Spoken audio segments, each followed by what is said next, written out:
સોમવારે લોકસભામાં રાહુલ ગાંધીએ હિન્દુ ધર્મ વિશે કરેલી ટિપ્પણી બાદ દેશભરમાં માહોલ ગરમાયો છે.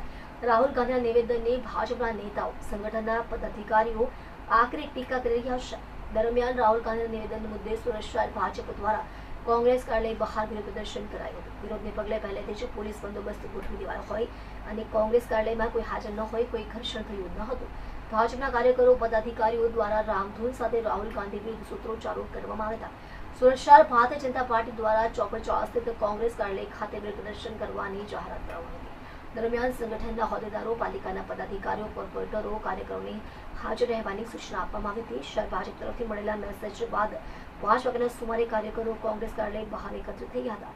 જોકે વિરોધ પ્રદર્શનની આગોતરી જાણકારી મળી રહેતા પોલીસ તંત્રએ પહેલેથી જ કોંગ્રેસ કાર્યાલય બહાર ચુસ્ત બંદોબસ્ત ગોઠવી દીધો હતો. કોંગ્રેસ કાર્યાલયમાં કોઈ હાજર ન હોય, જાળી બંધ કરી દેવામાં આવી હતી. હાજર પોલીસ દ્વારા કાર્યાલય બહારનો રસ્તો પણ બંધ કરી દેવાયો હતો. બીજી બાજુ એકત્રિત થયેલા કાર્યકરો, નેતાઓ, હોદ્દેદારોએ રાહુલ ગાંધી અને કોંગ્રેસ વિરુદ્ધ સૂત્રોચ્ચારો કરી પોતાનો રોષ વ્યક્ત કર્યો હતો. કોંગ્રેસ કાર્યાલયમાં કોઈ હાજર ન હોય, ઘર્ષણ કર્યું હતું. ગઈકાલે લોકસભામાં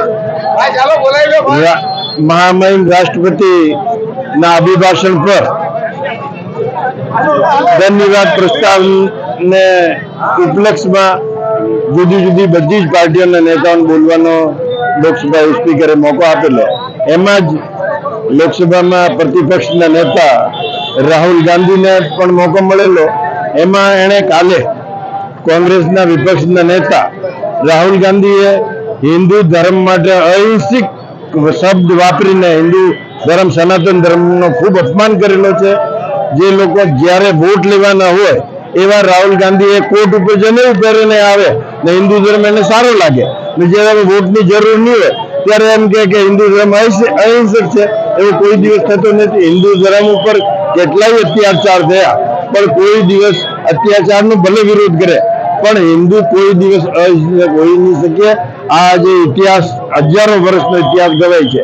હિન્દુ ધર્મના ઘણા બધા મંદિરો તોડ્યા, વિરોધીઓ, મુગલો જે શાસન કરવા માટે આવેલા, પણ હિન્દુ હિંસક નહીં હોઈ શકે. આ એનો પ્રમાણ છે. આજે પણ રામ જન્મભૂમિ, હમણાં રામ મંદિર બનેલો, હજુ બી કૃષ્ણ ભૂમિ બાકી છે, બનારસની જ્ઞાનવાપી મસ્જિદ બાકી છે.